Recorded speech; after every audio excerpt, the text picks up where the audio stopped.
laptop actually overheated, which is crazy.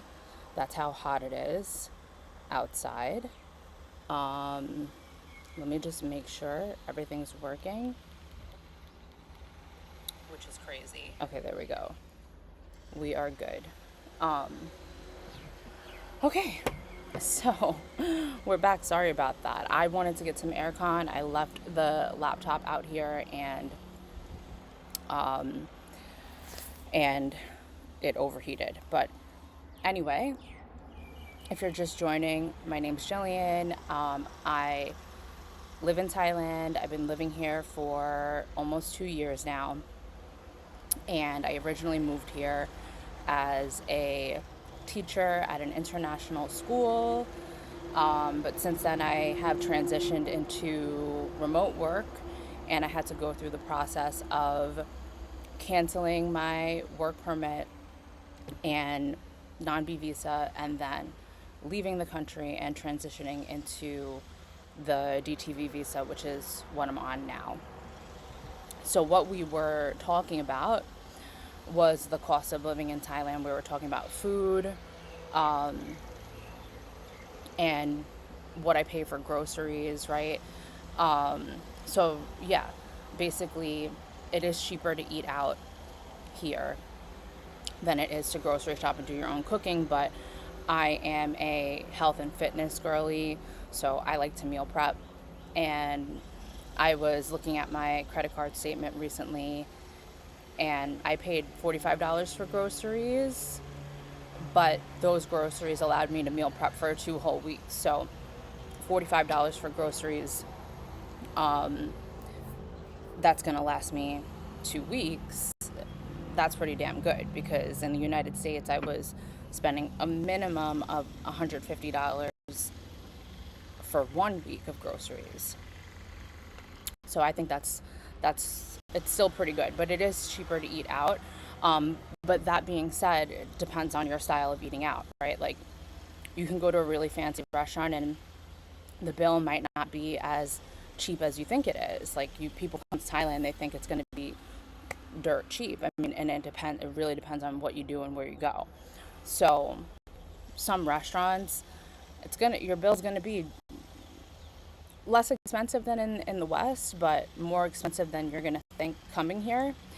Um, but again, if you're on a budget, if you're a backpacker, like, you can eat street food, and you can really eat dirt cheap.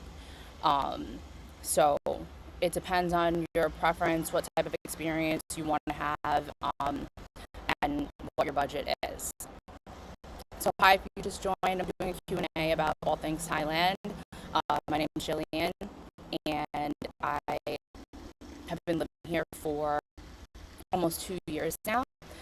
I moved here as a teacher at an international school, and then I transitioned into remote work now, for more freedom and flexibility to really enjoy Thailand instead of just working a 9 to 5. So if you have any questions, if you're thinking about traveling here, moving here, you have visa questions, I'm here to answer all those. We're just talking about the cost of living now. And yeah, I'm paying 20,000 baht a month for rent right now. So what else am I paying for monthly? So we talked about rent and accommodation. We talked about food. And then other hobbies. I go to the gym, right? So I have to pay a monthly membership for the gym. So the gym I go to, I'm paying $55 a month, which is on the cheaper side in terms of gyms, because there is huge gym culture here, especially in Phuket. We have the famous fitness street. So gyms on that street get a little pricier, and especially if you're taking classes. But I do my own training now, so I just picked a gym And there was a gym that I loved in Hawaii, which is like a 30-minute motorbike ride from me. But I just driving every day 30 minutes there and 30 minutes back just to go to the gym, I just felt like it wasn't worth it. So I did find a gym that's more local. It has all the equipment that I need. It's just maybe like aesthetic wise, it's just not as nice, but it gets the job done for me because I'm doing my own training. Um, that wasn't my plan moving here. My plan was to take classes, but and I did like I think I tried like every single gym on the island and every single trainer, but I was looking for something. I mean, the training is amazing here. Like, you can train with people from all over the world, but it just wasn't what I was looking for. When I was living in New York, I had the most amazing coach. Like, and now that I've trained with people from all over the world, I can honestly say like he's the one of the best in the world because I've trained with people worldwide, and some people are just, in some things, are just irreplaceable, and I think he's one of them. And I couldn't find what I was looking for in the training at the gyms here. So I decided to take what I learned from my coach at home and apply it and do my own training. So I'm paying like $55 for the gym. So, but again, it depends on what type of training you want to do. If you want to take classes every day, it's obviously more expensive. If you want to join a nicer gym, it's going to be more expensive. But my gym has all the equipment that I need, and it also has a pool that I'm allowed to use. So $55 a month for that. Which I don't know if that's what people expect. I don't know if that's more expensive than what people think something like that would cost here. Let's see what my other expenses are. My eyelashes, okay, very important. Every 2 weeks I pay 900 baht for my eyelashes, which is like, I don't know, 8, 9, that's like 27 to $30, I would say. But at home, I was paying $120 every 2 weeks for my eyelashes. So that's a huge difference. I'm saving a lot of money on lashes. Hi, if you just joined, my name's Jillian. I have been living in Thailand for almost 2 years now, so I'm just doing a Q&A about all things Thailand. If you have any questions about traveling here or moving here or visa questions or anything, you could just drop your questions in the chat. I'd love to answer them. I have a lot of knowledge on the visa process. I know the visa process for Thailand is really daunting. Thailand, I think, has one of the most complicated visa processes. There are a lot of countries, I think, that they make it a lot easier, but in Thailand it is a complicated process. But if you get through it, it's totally worth it because it is the best country in the world to live in my opinion. Yeah, so any questions you have about Thailand, I'm here to answer those. We're talking about cost of living right now, and how it might not be as cheap as you think it is, but it really depends on what you want to get into, what your budget is, and some things like, well, it'll surprise me how cheap they are. Like, I'll order something or pay for something, and I'm like, wow, it's really that cheap. But sometimes it's on the opposite end. Like, I'm like, damn, really? Like, that's that expensive? So it is what it is. I mean, listen, regardless, no matter what, something that's expensive here is still most likely way cheaper than it is in the West, unless it's something that's like imported. But I don't know. I don't know what some people's expectation is of traveling here and how cheap they actually think it's going to be. I think that some people have their expectations a little bit twisted. All right, let me just check something. Make sure that this is working.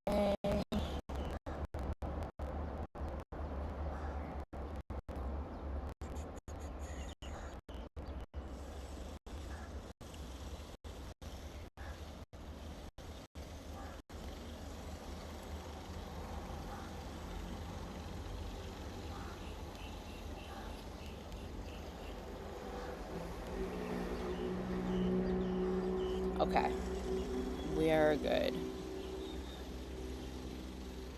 me just make sure.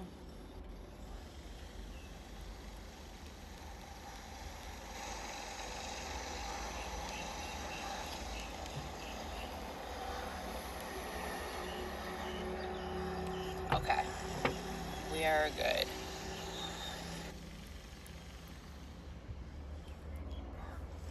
Okay, I'm hoping the sun rotates so my computer doesn't overheat again. Um, it really is hot as balls right now, like sweating my ass off. Um,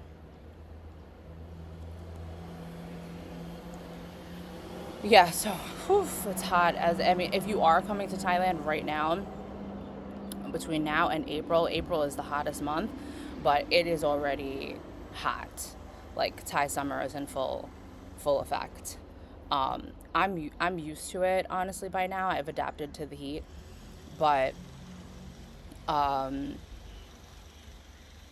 if you haven't been to Southeast Asia and you're coming for the first time, it might really like smack you in the face. Like I remember the first time I came to Southeast Asia, I mean, I could not believe how hot it was, but now I'm pretty acclimated. I'm just sweating because I'm sitting here with the sun on my back.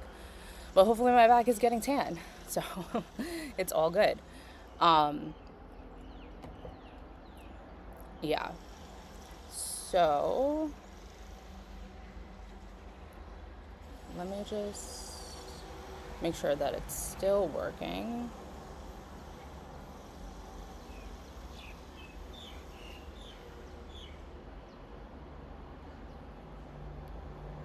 Here with the sun on my back. But hopefully my back is getting tan. So okay, it is. I don't know. Now I'm worried about the heat, about overheating. But anyway, so cost of living. So what else? Right? That was rent, accommodation, food. Um, I think I spoke about the rent in the live stream that got cut off, the previous video from the heat. But that I'm paying 20,000 baht a month for rent, which is about 600 to $650 depending on the conversion rate. Um, so that's also something you want to take into account. Like right now, the U.S. dollar is very weak against the Thai baht. But when I moved here, it was the opposite. The U.S. dollar was much stronger against the Thai baht, so that 20,000 baht a month was really like $550 a month. So um, that's also something you need to consider when either moving here or traveling here, um, depending on what the conversion is during that time. So that's rent, food, lashes, gym. Um, what else do I really spend money on? Just like other treatments and things like that, but they're all affordable. My supplements and vitamins, that's a little expensive because they're the supplements that I like are imported, but that's just my lifestyle. Like I don't live a typical lifestyle. I live a very like health centered lifestyle, and I don't know. And if you do, no matter where you are in the world, your lifestyle is going to be more expensive than others. That's just a fact, right? But if none of that really matters to you, then you can do Thailand for pretty cheap. You really can. Um, So that's good to know. So cost of living, it's all over the place. There's something for everybody's budget.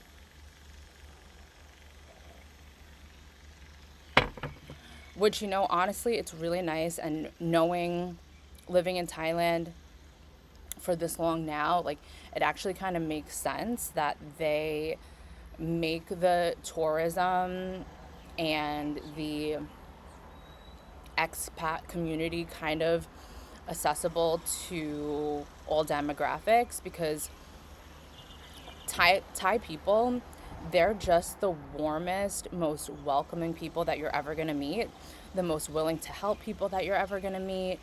Um, and they're just so warm and welcoming. Like, they welcome everybody with open arms, that it makes sense that they set it up so that everybody can be welcome here. And I think that's something that I didn't really realize or connect until now. Like, it just all makes sense. Like, with Thai culture is just warm and welcoming. And I mean, it's really, like, it's amazing. I'm blessed to live in a place where I'm surrounded by people who are actually human. Like, just, there are so many instances where um, people have been so urgently willing to help me. Like, I remember one time when I first moved here, I was on the beach. I rented a chair, I rented a table, and I was like moving the chair and the table because I wanted to like face the sun. And on the table, the legs kind of like collapsed. I mean, it was no big deal. It was a small table. Um, I just had to fix it. But as I was dragging it, the legs kind of folded. And I guess maybe it looked like I was struggling. The guy who rented me the chair, he literally ran across the beach to help me. And I was like, no, my pen light, my pen light. Like, it's okay. Like, I'm okay. Like, I'm good. Like, it's not that big of a deal. But just like the willingness to help. In the United States, like, I could be struggling with something big and people would just walk right by me and uh, just pretend they didn't see me struggling. Um, so there was that. And then, like,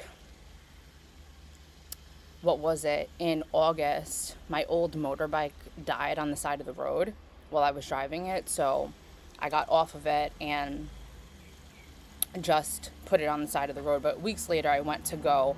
Luckily, it was like right around the corner of my house. So I had to go push it around the corner so it would be in front of my house so I could see it. And on that road around the corner, it is kind of uphill. So it was a little difficult rolling the motorbike. Like, I needed to use some muscle. So I was pushing it, but like slowly, because I'm pushing a whole vehicle uphill, kind of. And I'm passing a Muay Thai gym. And there's this Thai guy, he's on crutches. He's literally on crutches, like he has a broken leg. And he sees me, and the guy on crutches is asking me if I need help. I'm like, sir, you're on crutches right now. Like, you're on crutches right now. You don't need to help me. I'm good. I'm just taking it slow. Like, you're good. So that's just another example of like their willingness to help.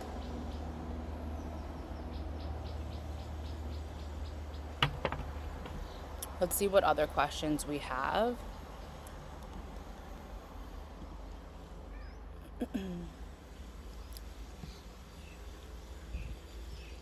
Oh, what are the best places to visit in Thailand besides Phuket?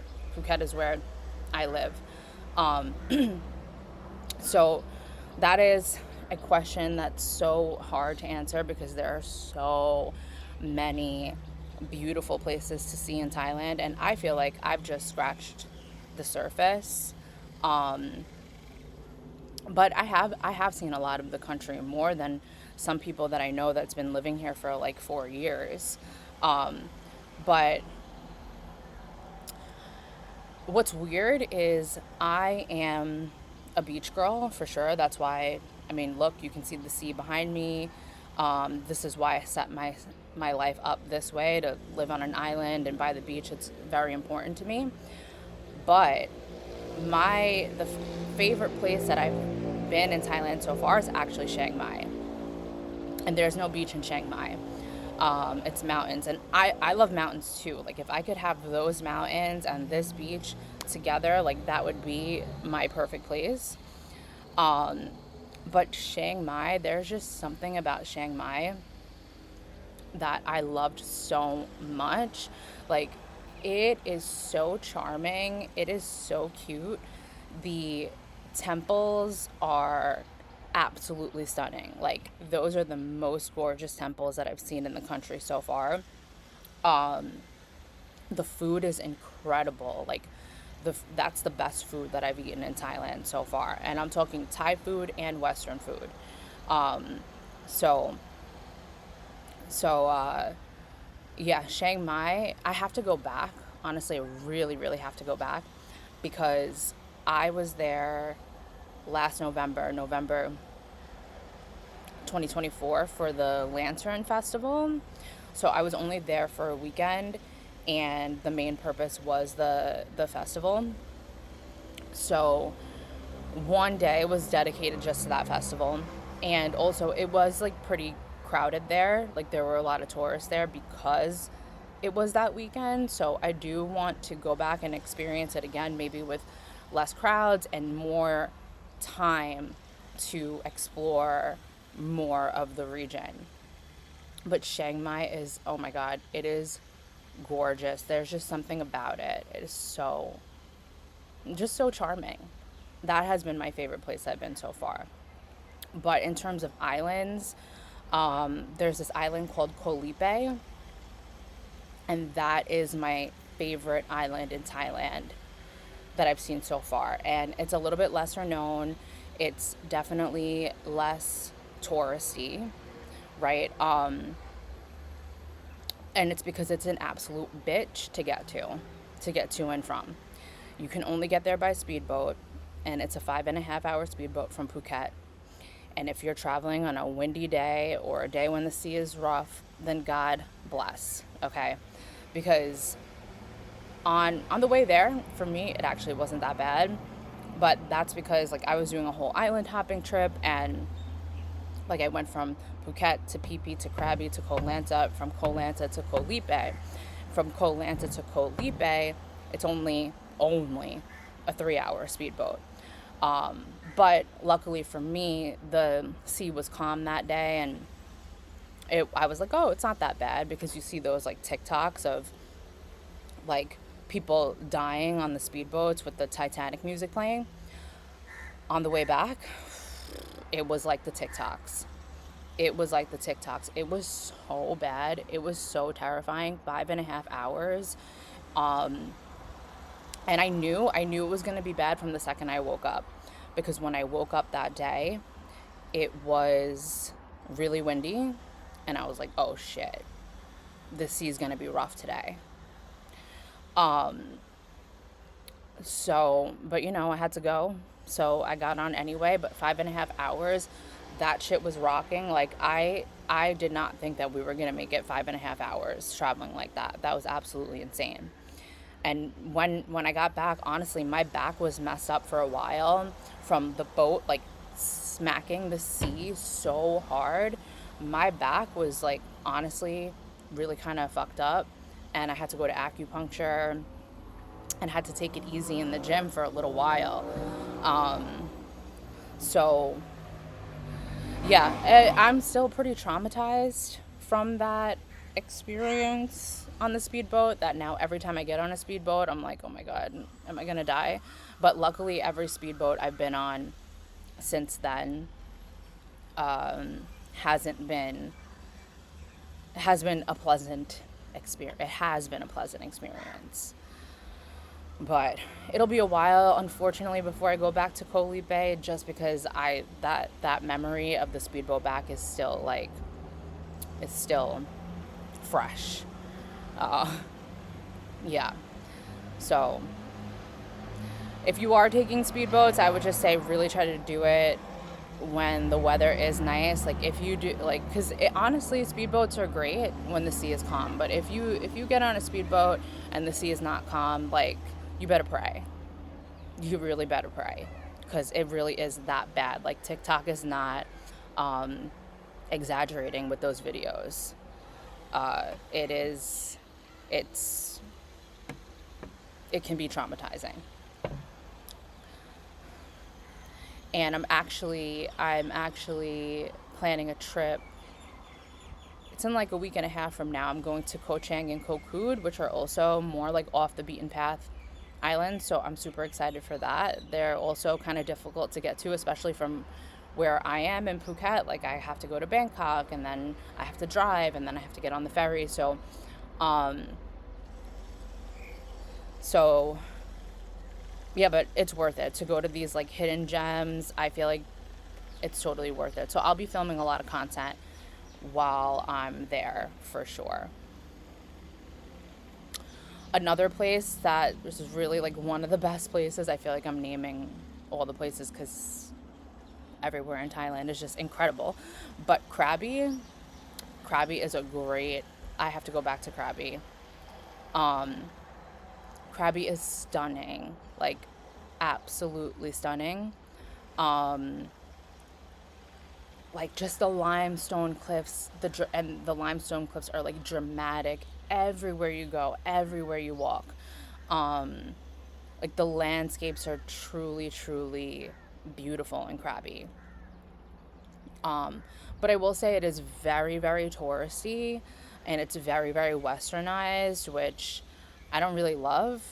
Um, I feel like I would live in Krabi, but not in Ao Nang. Ao Nang is where tourists typically go. So I have to go back and just explore maybe more local areas of Krabi. But if you are going as a tourist, like Ao Nang is the most convenient place to stay, to see everything that you're probably going to want to see. But I will have to say, like, I do have to say that the beach in Krabi, like in Ao Nang, really wasn't my favorite. Nothing too crazy. Um, nothing, nothing special about Ao Nang Beach. The water's not that nice. Raleigh Beach, on the other hand, the water is gorgeous there, and the area is just so beautiful. But you can only get there by longtail boat. But it's a 10-minute boat from Ao Nang. That's how people typically get to Raleigh Beach. Um, it's a 10-minute longtail boat. You can buy it right at the beach in Ao Nang, and they run like every 5 minutes. Like they're just pumping out those longtail boats.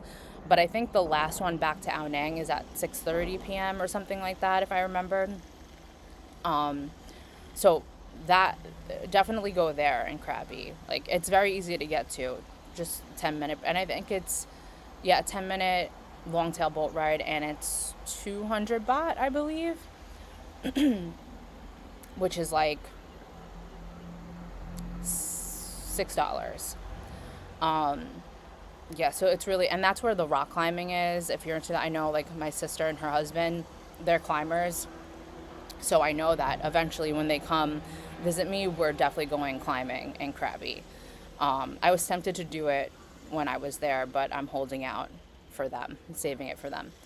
Um, yeah, so there's that. And then like definitely do the island tours when you're in Krabi.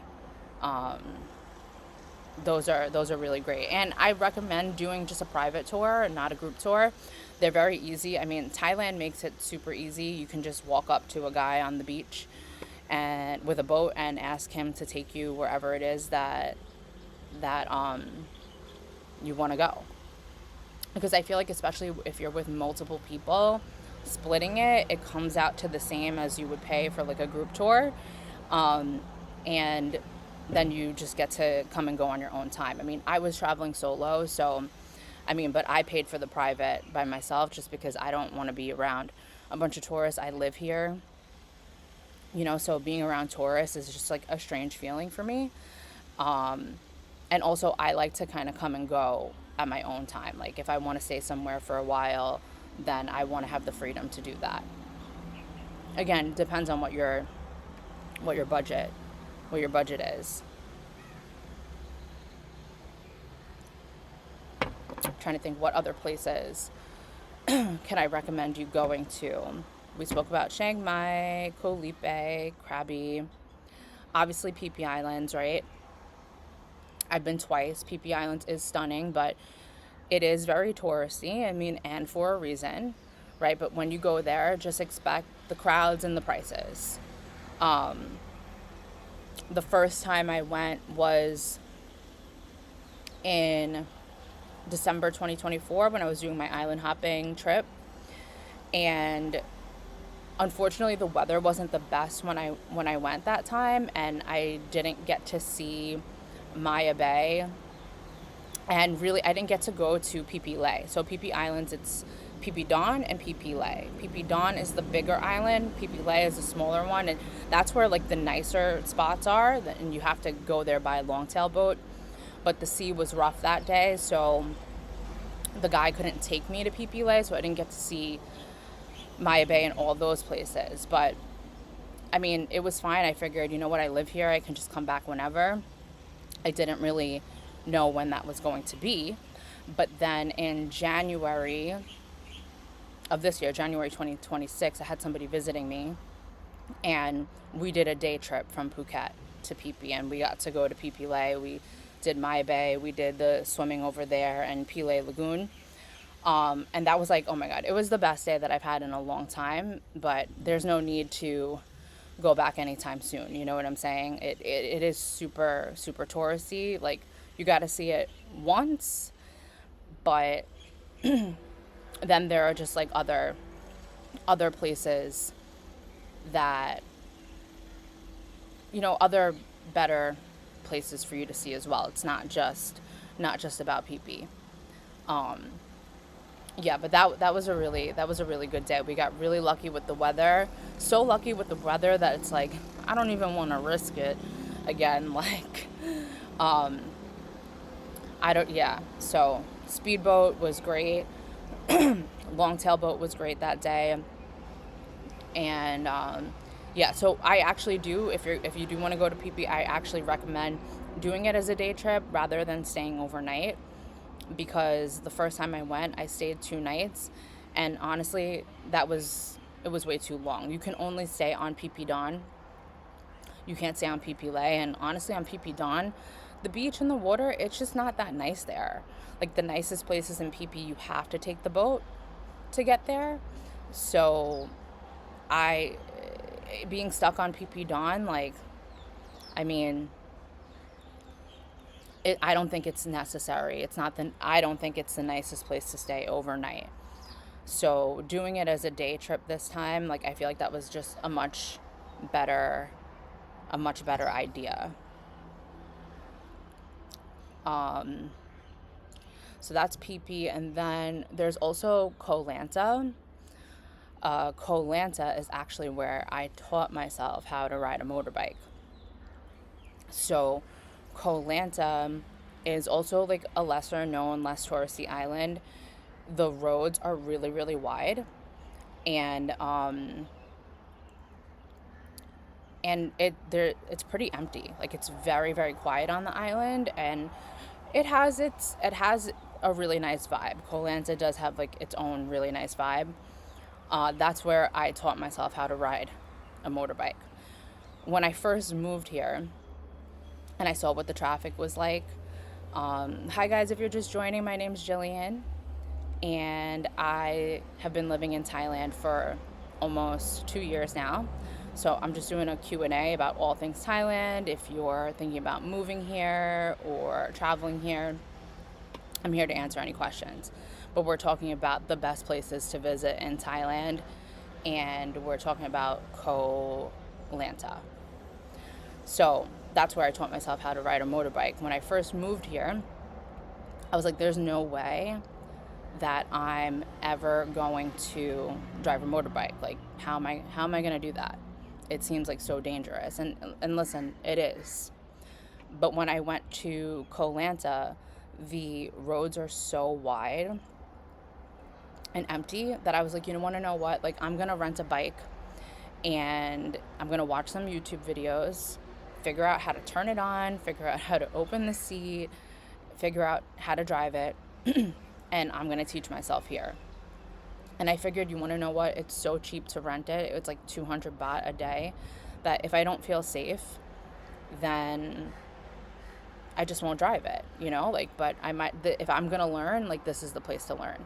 So that's what I did. And, I spent a few days in Koh Lanta driving around. And then when I came back to Phuket, I was like, okay, like, I'm not going to rent a bike here because I'm still not ready. I only had a few days of driving in Koh Lanta. Like, I'm not a pro. I'm not going to just go out into the traffic. But then in February of 2025, one of my old colleagues, he resigned and he moved to Vietnam and he had to get rid of his bike. So he just gave me the bike. He gave me his motorbike. And it's this small, like, Honda Zoomer. He just gave it to me. He was like, I just want it to go to a good person in a good place. So that bike is dead now. It's in my driveway downstairs, right? That's the bike that died on the side of the road that I had to push around the corner. But that bike 100% served its purpose. Like, it made me feel comfortable driving in the traffic in Phuket. And now I drive a much nicer, bigger motorbike. But I don't recommend, if you're a foreigner coming here and you've never driven a motorbike before, don't do that here. Do not do that here. Don't put yourself in danger and others around you in danger. Like, I think that people come to Thailand and they think Thailand is Disneyland, and it's not. Okay, this is a real place that people live. It's definitely not Disneyland. If you come here, you'll see the famous foreigner stamp is the bandage on the arm, the bandage on the leg, because they got into a motorbike accident. So yeah, don't do that. Like, seriously, this is not the place to drive a motorbike for the first time. And yeah, I did it, but then again, I have also been living here, and I was on an island that was completely empty. So,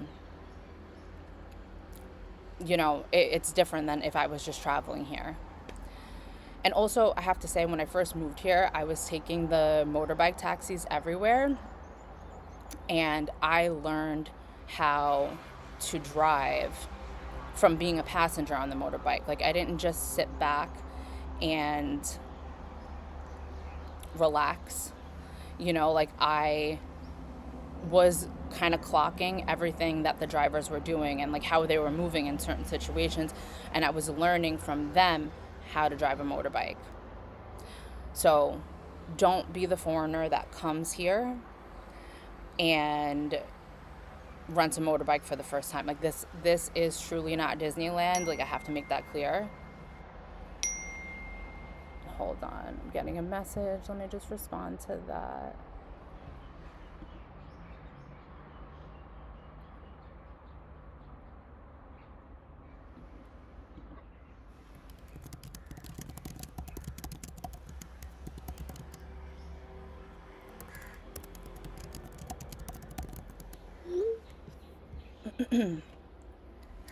Yeah, so don't be doing all that. But anyway, it is now 10:33. Sorry about the previous live. My computer did overheat, so it did cut out. But I think we caught up on everything on this session. I'm still trying to figure out when the best time of day is to do these live Q&As, because I feel like the people who have the most questions are the people in the West. So with the time difference, I'm trying to figure that out. But we'll do one again soon, and I'll answer some more of your questions. So feel free to rewatch and get answers to any questions about cost of living and the best places to travel in Thailand, because that's what we spoke about in this session. But yeah, once again, I'm Jillian. I've been living in Thailand for almost 2 years now.